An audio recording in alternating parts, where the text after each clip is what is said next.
আজকে সর্বশেষ বাংলা সংবাদে আপনাকে স্বাগত। শুরুতেই সংবাদ শিরোনাম।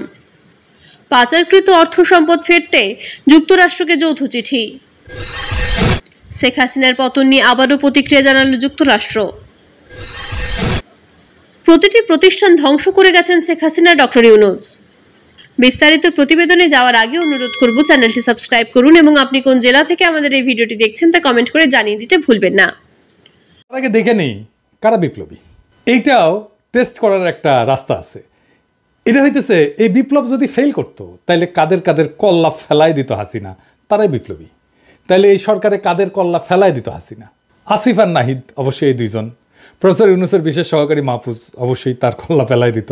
আসিফ নজরুল তার কল্লায় ফেলাই দিত। এই চারজন মাস্ট, অবশ্যই এই চারজনের কল্লা যেত। প্রফেসর ইউনূসের কল্লা না ফেলাইলেও জেলে যাইতেন উনি। তিনি আর আদিলুর রহমান শুভ্র, আদিল রহমান শুভ্র তো জেলে ছিলেনই। ওনার আপিল নিষ্পত্তি করে ওনারা পার্মানেন্ট প্যাকেট করে দিত। এই ছয়জন ছাড়া আর কারো কিছু হইতো? কিচ্ছু হইতো? নিজেরা জিজ্ঞাসা করেন, কিছু হইতো না। ওনারা আগে যেমন দিন কাটাইতেন, পরেও ঠিক একইভাবে কি সুন্দর দিন কাটাইতেন। তবে সরকারে খুব কম্পিটেন্ট কাউরে লাগে। রাষ্ট্র পরিচালনা একটা বিশেষ স্কিল, কিন্তু সেটা কি বাকিদের আছে? নাই তো। ওই পাঞ্জেরি গাইড পইরা এদের অনেকেই সচিব টচিব হয়েছে আর কি। আর বাকি তো এনজিও গ্রাম। তাহলে বুঝছেন তো কারে কারে বাদ দিলে এই সরকার বিপ্লবী চরিত্র পাবে। এটা তো হলো সরকারের কথা। সরকারে যারা নাই তাদের কি অবস্থা এই সময়? কি কি পরিকল্পনা কাজ করতেছে বলে আমরা আভাস পাইতেছি। কোথায় কোথায় ভারতীয় স্বার্থ কাজ করতেছে, কোথায় কোথায় দিয়া বিপদ আসতে পারে, আসেন সেটা আলাপ করি। ভারত যে কৌশল নিয়ে আগাইতেছে তা হইতেছে তিন ধরনের। হিন্দু সম্প্রদায়কে দিয়ে ক্রমাগত উস্কানি দেওয়া, যেন বাংলাদেশ একটা সাম্প্রদায়িক সংঘাতের দিকে যায়। কয়েকদিন আগে চট্টগ্রামে একটা ঘটনা ঘটছে, আসেন সেটা একটা পোস্টমর্টেম করি। একজন হিন্দু যুবক বলতেছে প্রতিমা নিয়ে যাওয়ার সময় প্রতিমার উপরে পানি দিছে, তারে ধরে নিয়ে গিয়া মাইকধর করছে। আমার কথা বিশ্বাস করার দরকার নাই, ওর নিজের মুখেই শুনেন। ব্যাটারিগঞ্জ দোয়াপাড়া সার্বজনীন পুজোজ্জীবন পরিষদ, সিংহবাবুর বাড়ি, হাজারি লাইন থেকে উত্তম পালের কারখানা থেকে আমরা প্রতিমা নিয়ে আসছিলাম। ঠিক আছে, প্রতিমা নিয়ে আসার সময় আমরা খুব সুশৃঙ্খল ভাবে প্রতিমা নিয়ে আসতেছি। হঠাৎ করে এই যে এটা কি বলে, কদম মোবারক শাহী জামে মসজিদ তোরণ, এর সামনে যখন আমাদের ভ্যান গাড়ি দাঁড়ায়, হঠাৎ করে উপর থেকে কিছু দুর্বৃত্তকারীরা প্রতিমার উপর পানি নিক্ষেপ করে।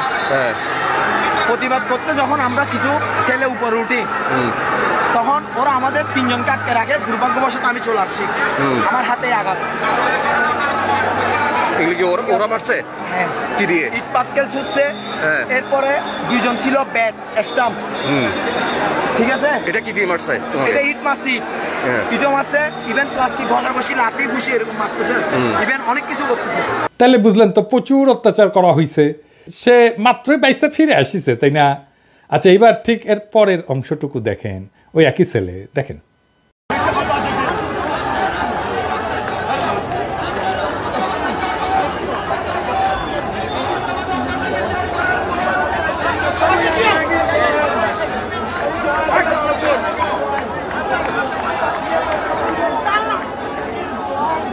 দেখেছেন ওর হাতে ছুরি, ওর পিছে ছুরি গুজে লেখা ছিল। ওই ছুরি কোত্থেকে আসলো?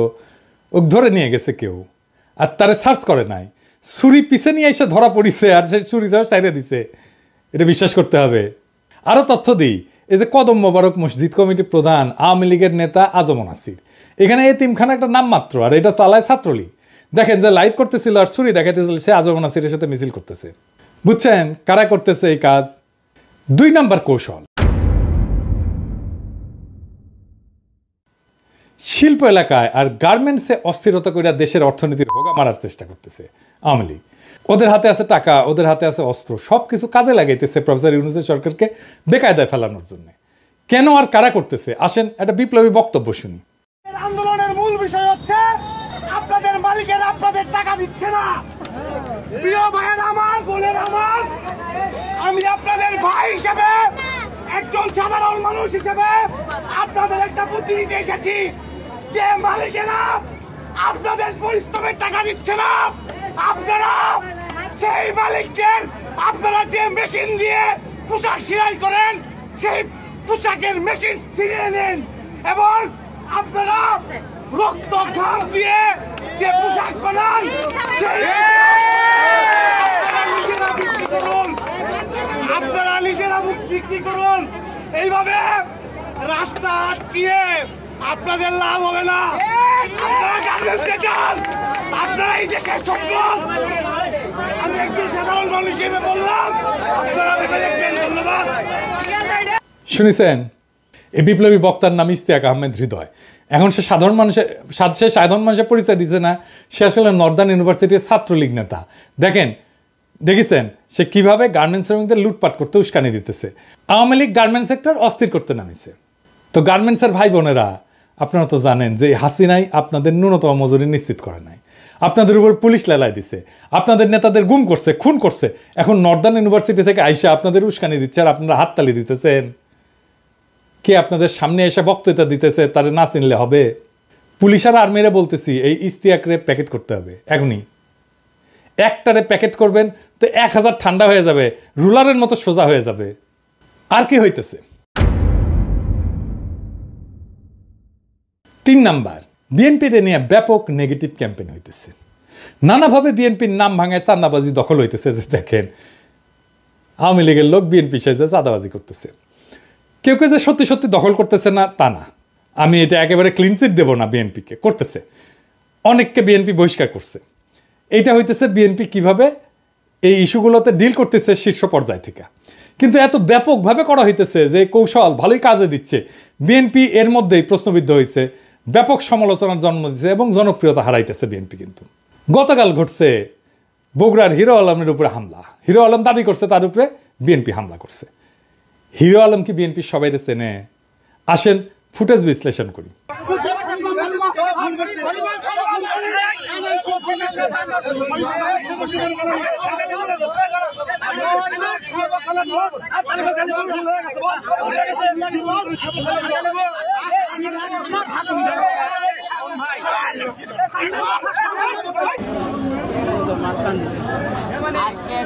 পাচারকৃত অর্থ সম্পদ ফেরাতে যুক্তরাষ্ট্রকে যৌথ চিঠি। বাংলাদেশ থেকে পাচার করা অবৈধ সম্পদ জরুরি ভিত্তিতে ফ্রিজ করা ও ফেরত পাঠানোর উদ্যোগ নিতে যুক্তরাষ্ট্র সরকারকে আহ্বান জানিয়েছে ট্রান্সপারেন্সি ইন্টারন্যাশনাল ইউএস ও ট্রান্সপারেন্সি ইন্টারন্যাশনাল বাংলাদেশ। মঙ্গলবার এক সংবাদ বিবৃতিতে এসব কথা জানিয়েছে টিআইবি। বিবৃতিতে বলা হয়েছে, মার্কিন পররাষ্ট্রমন্ত্রী অ্যাটর্নি ব্লিকেন ও অর্থমন্ত্রী জ্যানেট ইয়েলেনের উদ্দেশ্যে প্রেরিত চিঠিতে জরুরি ভিত্তিতে যুক্তরাষ্ট্র এবং সংশ্লিষ্ট অন্যান্য দেশের সরকারের সঙ্গে যৌথ উদ্যোগে অবৈধ অর্থ সম্পদের মালিকদের জবাবদিহি নিশ্চিত এবং পাচারকৃত অর্থ ফেরত আনতে বাংলাদেশ সরকারকে সক্রিয় সহযোগিতার আহ্বান জানানো হয়েছে। এর আগে 30 আগস্ট যুক্তরাষ্ট্রের পররাষ্ট্র বৈদেশিক উন্নয়ন বিষয়ক মন্ত্রীর উদ্দেশ্যে বাংলাদেশিদের অবৈধ সম্পদ ফ্রিজ ও অর্থ দেশে ফেরত পাঠানোর উদ্যোগ নিতে আহ্বান জানিয়েছে। চিঠি পাঠিয়েছিলেন টিআইবি ও যুক্তরাষ্ট্র ভিত্তিক 4টি দুর্নীতি বিরোধী সংস্থা। এছাড়া সুইজারল্যান্ড, ইউরোপীয় ইউনিয়নভুক্ত সবকটি দেশ, অস্ট্রেলিয়া, সিঙ্গাপুর, মালয়েশিয়া, হংকং ও সংযুক্ত আরব আমিরাত সহ পৃথিবীর বিভিন্ন দেশে বাংলাদেশ থেকে পাচার হওয়া অর্থ সম্পদ ফেরত আনার উদ্যোগ নিতে আহ্বান জানিয়েছেন টিআইবি। এদিকে অন্তর্বর্তী সরকারের প্রধান উপদেষ্টা ডক্টর মোহাম্মদ ইউনূসকে চেয়ারপারসন করে জাতীয় অর্থনৈতিক পরিষদ গঠন করা হয়েছে। এই পরিষদের সদস্য হিসেবে আছেন সরকারের বাকি সব উপদেষ্টা। গতকাল সোমবার অর্থনৈতিক পরিষদ গঠন করে মন্ত্রিপরিষদ বিভাগ থেকে প্রজ্ঞাপন জারি করা হয়েছে। বিষয়টি মঙ্গলবার জানা গেছে। প্রজ্ঞাপনে জানানো হয়েছে, জাতীয় অর্থনৈতিক পরিষদকে সহায়তা দানকারী কর্মকর্তা হিসেবে থাকবেন মন্ত্রিপরিষদ সচিব, মুখ্য সচিব, বাংলাদেশের ব্যাংকের গভর্নর, পরিকল্পনা বিভাগের সচিব, পরিকল্পনা কমিশনের সদস্যরা এবং সংশ্লিষ্ট মন্ত্রণালয় বিভাগের সচিবরা। প্রজ্ঞাপনে আলো বলা হয়েছে, পরিষদের বৈঠক প্রয়োজনানুসারে অনুষ্ঠিত হবে। পরিকল্পনা বিভাগ পরিষদকে সচিব সহায়তা দেবে। অর্থনৈতিক পরিষদ গঠন সংক্রান্ত মন্ত্রী পরিষদ বিভাগের গত 18 জানুয়ারি জারি করা প্রজ্ঞাপন বাতিল করা হয়েছে বলেও প্রজ্ঞাপনে জানানো হয়। পরিষদের কার্যপরিধিতে বলা হয়েছে, সামগ্রিক অর্থনৈতিক উন্নয়ন কর্মকাণ্ড সম্পর্কিত নীতি ও কৌশল গ্রহণে দিক নির্দেশনা দেওয়া, দীর্ঘমেয়াদী ও মধ্যমেয়াদী পরিকল্পনা, বার্ষিক উন্নয়ন কর্মসূচি, সংশোধিত বার্ষিক উন্নয়ন কর্মসূচি এবং কর্মপন্থা চূড়ান্তকরণ এবং অনুমোদন প্রদান, দীর্ঘমেয়াদী ও মধ্যমেয়াদী পরিকল্পনা, বার্ষিক উন্নয়ন কর্মসূচি, সংশোধিত বার্ষিক উন্নয়ন কর্মসূচি বাস্তবায়নের অগ্রগতি পর্যালোচনা, আর্থসামর্থিক উন্নয়নের প্রয়োজনীয় সিদ্ধান্ত গ্রহণ ও দিক নির্দেশনা প্রদান এবং জাতীয় অর্থনৈতিক পরিষদের দায়িত্ব পালন সহায়তা বিবেচন যে কোনো কমিটি গঠন। প্রিয় ভালোবাসার দর্শক, শেখ হাসিনা কেমন শাসক ছিলেন? আপনার মূল্যবান মতামত কমেন্ট করে জানিয়ে দিন। এদিকে আরেকটি আলোচিত নিউজ হচ্ছে শেখ হাসিনার পতন নিয়ে আবারও প্রতিক্রিয়া জানালো যুক্তরাষ্ট্র। বাংলাদেশের ছাত্র জনতার গণ আন্দোলনের মুখে প্রধানমন্ত্রীর পদত্যাগ থেকে পদ ছেড়ে দেশ ছাড়েন শেখ হাসিনা। হাসিনা সরকারের পতনের পর গুঞ্জন উঠেছে যুক্তরাষ্ট্র চীনের ভূমিকা নিয়ে। অনেকে মনে করছেন হাসিনাকে উৎখাতের পেছনে যুক্তরাষ্ট্র চীনের পরোক্ষ মদত রয়েছে। তবে এই গুঞ্জনের জল্পনার মধ্যে প্রায় 1 মাস পর আবারও প্রতিক্রিয়া জানিয়েছে যুক্তরাষ্ট্র। বাংলাদেশের সরকার বিরোধী বিক্ষোভে যুক্তরাষ্ট্র জড়িত ছিল না বলে স্পষ্ট করে জানিয়েছেন দেশটি। সোমবার মার্কিন পররাষ্ট্র দপ্তরের নিয়মিত প্রেস ব্রিফিং এ দপ্তরের প্রিন্সিপাল ডেপুটি স্পোকপারসন বেদান্ত প্যাটেল বলেছেন, বাংলাদেশের সরকার বিরোধী বিক্ষোভে যুক্তরাষ্ট্র জড়িত ছিল না। তবে ডক্টর মোহাম্মদ ইউনূসের নেতৃত্বাধীন অন্তর্বর্তী সরকারের সাথে কাজ করতে যুক্তরাষ্ট্র প্রস্তুত ও আগ্রহী বলেও জানান তিনি। পররাষ্ট্র দপ্তরের ব্রিফিং এর এক সাংবাদিক জানতে চান, শেখ হাসিনাকে ক্ষমতা থেকে উৎখাতে যুক্তরাষ্ট্র জড়িত থাকার ইঙ্গিত দিয়েছে কিছু সংবাদ মাধ্যম। এই অভিযোগ কি যুক্তরাষ্ট্র ভারত সম্পর্কে চাপে ফেলতে পারে?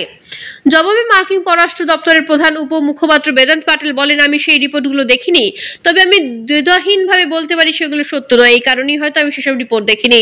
আরেক প্রশ্নের সাংবাদিক জানতে চান, যুক্তরাষ্ট্র বাংলাদেশে ডক্টর ইউনূসের নেতৃত্বাধীন অন্তর্বর্তীকালীন সরকারের সঙ্গে কেমন সম্পর্ক চাইছে?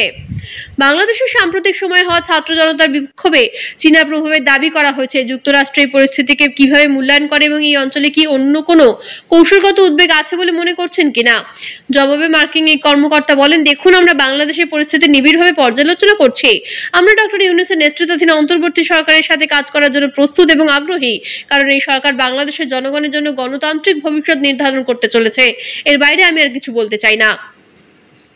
তিনি বলেছেন, বাংলাদেশের সরকার পতনে যুক্তরাষ্ট্র জড়িত এমন ধারণা একেবারেই মিথ্যে। আমরা সাম্প্রতিক সপ্তাহগুলোতে প্রচুর বিভ্রান্তিমূলক তথ্য ছড়াতে দেখেছি এবং আমরা ডিজিটাল ইকোসিস্টেম জুড়ে তথ্যের অখণ্ডতা জোরদার করার জন্য অবিশ্বাস্যভাবে প্রতিশ্রুতিবদ্ধ। বিশেষ করে দক্ষিণ এশিয়ায় আমাদের অংশীদারদের ব্যাপারে আমরা গুরুত্ব দিই।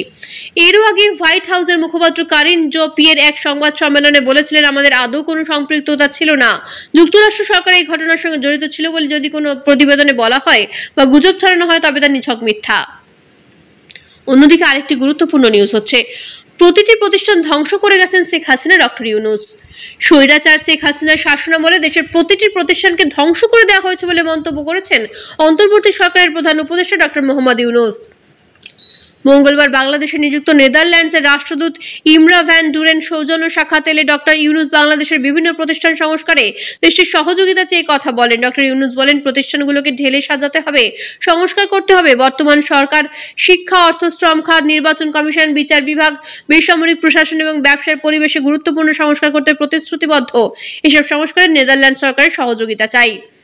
ডাচ রাষ্ট্রদূত অন্তর্বর্তী সরকারের প্রতি তার দেশের পূর্ণ সমর্থন আছে জানিয়ে বলেন, নেদারল্যান্ডস বাংলাদেশের সঙ্গে কৃষি, সামুদ্রিক শিল্প, যুব জ্ঞান, অর্থনীতি, শ্রম, পরিবেশ এবং বন্যা ব্যবস্থাপনা সহ ক্ষেত্রে সম্পূর্ণ জোরদার করবে।